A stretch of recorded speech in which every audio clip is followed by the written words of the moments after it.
여호수아 2장 1절부터 3절 말씀 함께 같이 읽도록 하겠습니다.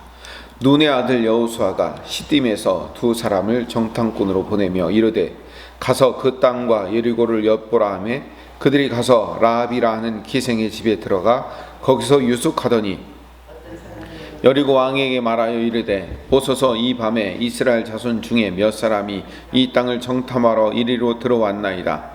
여리고 왕이 라합에게 사람을 보내어 이르되 내게로 와서 내 집에 들어간 그 사람들을 끌어내라. 그들은 이 온 땅을 정탐하러 왔느니라. 아멘. 정탐꾼이라는 단어, 이 이스라엘 백성들에게 정말 몸서리 쳐질 만큼 고통스러운 단어였을 겁니다. 왜냐하면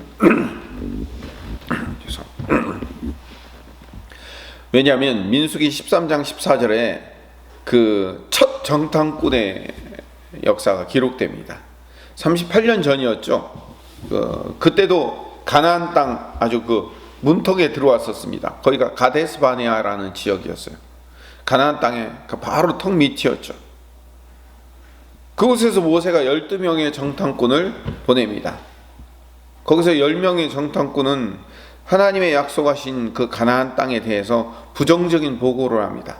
그리고 그 부정적인 보고를 듣고 절망하고 낙담한 이스라엘 백성들이 원망하고 불평하다가 결국 광야에서 40년간을 방황하게 됩니다. 그리고 1세대 이스라엘 백성들은 모두 그 광야에서 흩어지고 사라지고 새로운 세대인 2세대 이스라엘 백성들만 들어가게 된 그 원인을 제공한 사건이 가데스 바네아의 정탐꾼 사건이었어요. 이 12명의 정탐꾼을 모세가 보냈을 때 거기 그 정탐꾼에 동참했던 사람이 여호수아였어요. 유다 지파의 대표로 갈렙과 함께 이 여호수아도 동참을 한 거죠. 그랬던 여호수아가 다시 이제 가나안 땅 앞 모압 동편에 서서 이 가나안 땅을 들어가기 위해서 2명의 정탐꾼을 다시 보냅니다. 여기서 보면 송태근 목사님이나 김서태 목사님이 강해 설교나 아니면은 제 큐티책 옆에 보면 이렇게 해설을 해놨어요. 그 해설이나 이런 데 보면 모세 시대 보냈던 정탐꾼은 하나님의 약속하신 땅에 대한 의심 그리고 궁금함으로 모세가 보낸 거지만 여호수아 시대에 보냈던 정탐꾼은 여호수아가 믿음으로 보낸 거기 때문에 전혀 다른 결과를 맺었다라고 이제 서로 구별을 둡니다. 근데 사실 성경에는 아무런 근거가 없어요.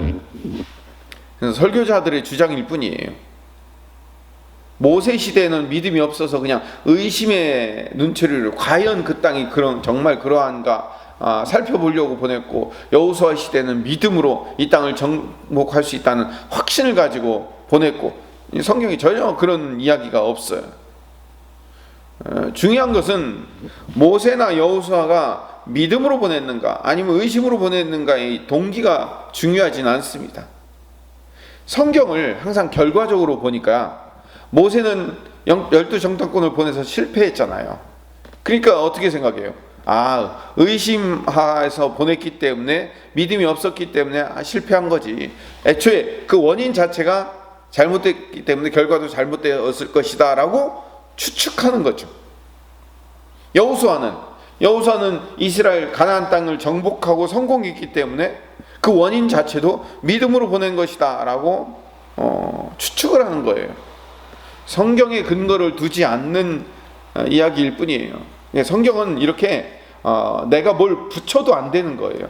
과장해서 결과만 가지고 원인도 그랬을 것이다 라고 생각해서 내가 뭔가를 덧붙이는 것, 그것도 성경을 좋게 읽는 방법 중에 좋은 방법이 아니라는 것을 아셔야 됩니다. 성경을 읽을 때 항상 중요한 것은, 성경은 항상 성경의 본문에 근거해야 되고 하나님의 입장이 무엇인가를 따져봐야 되는 것이 가장 중요합니다. 성경은 일관되게 이 정탐꾼을 하나님이 보내도록 허락하셨다는 점이 중요한 거예요.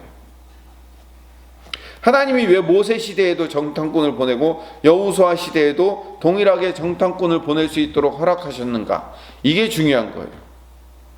1세대 이스라엘 백성들은 실패했고 2세대 이스라엘 백성들이 가나안 땅에 입성해 들어갔다는 것에 대한 하나님의 계획을 설명하려는 것이지, 인간 지도자인 모세나 여호수아가 그 원인이 어떤 원인을 가지고 그 동기가 무엇이었는가가 중요하지 않습니다. 그걸 알리려고 하는 것이 성경의 이야기가 아니에요.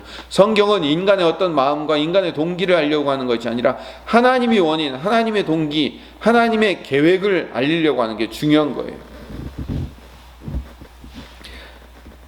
하나님은 어떤 인간의 우연적인 사건일지라도 그 발생한 사건으로 말미암아 하나님 당신의 백성들을 어떻게 그들의 인생 가운데 간섭하시고 주관하시는가, 이게 초점이에요. 오늘 아주 굉장히 중요한 이야기를 합니다. 인간이 어떤 의도를 가지고 어떤 행동을 했을지라도 보다 더 중요한 것은 하나님이 그들의 삶을 들어가셔서 그들의 삶을 어떻게 간섭하시고 주관하셔서 하나님의 계획대로 그 인생들을 끌고 가시는가, 이게 성경의 이야기라니까요. 이게 우리가 성경에서 바라봐야 될 관점인 거예요. 어떤 의도로 보낸지 모르겠지만 여호수아는 2명의 정탐꾼을 보냅니다. 근데 그들이 여리고성에 들어갔는데 여리고성에서 하필 기생 라합의 집으로 보낸 거예요. 그 기생 라합의 집에 들어가서 이제 내일은 토요일이니까 다음 주 월요일 날 말씀을 드리겠지만, 기생 라합이 하나님을 고백해요. 이게 중요한 거예요. 하나님이 계획되고 준비된 사람을 만나게 하기 위한 하나님의 계획이 있었던 거예요. 하나님께서 이미 라합을 구원하기로 작정하고 그에게 하나님의 소문을 듣게 하시고 그의 마음을 녹이시고 그의 입에서 하나님이 어떤 분이신가를 그 정탐꾼들 앞에서 고백하게 만들기 위한 하나님의 계획이 지금 성취되고 있는 과정인 거죠. 그리고 정탐꾼들이 들어가서 라합의 고백을 듣고서 아하, 하나님이 이렇게 미리 일하고 계시는구나라는 것을 발견했다는 것이 중요한 거예요. 그래서 성경의 관점은 뭐냐면 늘 하나님이 일하고 계시는구나, 이걸 깨닫는 거죠. 하나님은 우연을 가장한 필연을 주시는 거예요. 예를 하나 들어보면 예수님께서 하필 사마리아 지역으로 지나가실 때 남편이 5이나 되는 사마리아 여인을 우물가에서 만나셨어요. 이 사마리아 사람들은 유대인들이 보기에는 짐승이나 똑같은 사람들로 취급을 받았어요. 열등한 종족이었어요. 그런데 이 여인은요, 그 사마리아인들에게조차 손가락질 받는 사람이었어요. 더군다나 여자였어요. 그러니까 여자였죠. 같은 사마리아인들에게 손가락질 받은 사람이었죠. 유대인들에게 손가락질 받는 사마리아인이었죠. 아주 3종 세트로 돼 있었던 그런 존재였어요. 그런데 그 사마리아인들 중에서 가장 최초로 예수님을 만나서 그 인생이 변화된 사람이 그 여인이었던 거죠. 하나님은 이 우물가에서 사마리아 여인을 선택하셔서 자기의 힘으로는 그 어떤 방법으로도 해결될 수 없는 그 죄인에게 예수님을 보내셔서 예수님이 그 하나님의 은혜와 긍휼을 설명해 주심으로 말미암아 그 인생이 변화되는 거죠. 마찬가지로 지금 정탐꾼들이 들어간 여리고성은 반드시 멸망해야 될, 헤렘이라고 제가 여러 번 설명했죠. 진멸하다. 진멸하여 하나님 앞에 바칠 수밖에 없는 그런 성인데, 숨쉬는 것이나 살아있는 모든 것을 다 헤렘시켜야 되는 그곳인데, 거기서 인간 쓰레기로 취급받는 기생 라합을, 창녀 라합을 하나님이 불러내시는 거예요. 그래서 그 라합이 예수님의 족보에 올라가는 거예요. 그녀의 입에서 하나님을 고백하게 만드시고 그녀의 이름을 마태복음에 예수 그리스도의 족보에 올려놓을 수밖에 없는 것은 이거 하나님의 은혜잖아요. 이게 하나님의 은혜인 거예요. 이 하나님의 은혜를 설명하는 거예요. 그리고 그 하나님의 은혜가 이 성경을 읽고 있는, 여호수아서를 읽고 있는 나에게 우리에게 적용되고 있다는 사실을 우리가 깨닫고 하나님을 찬양하며 감사하는 거예요.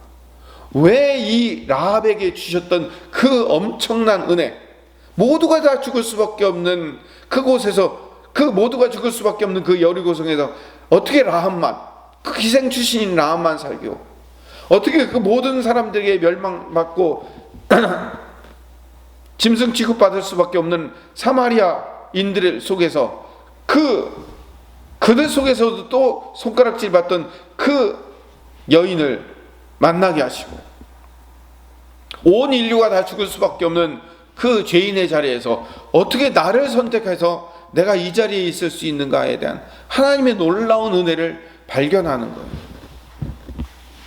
하나님의 은혜는 인간의 조건과 자격에서 출발하지 않으며 하나님이 주시는 전적인 베풀림이며 사랑이며 은혜라는 사실을 깨닫고 그 은혜를 발견하는 것, 성경에서 하나님의 은혜를 날마다 발견하는 것, 이게 우리가 해야 할 가장 중요한 일이에요.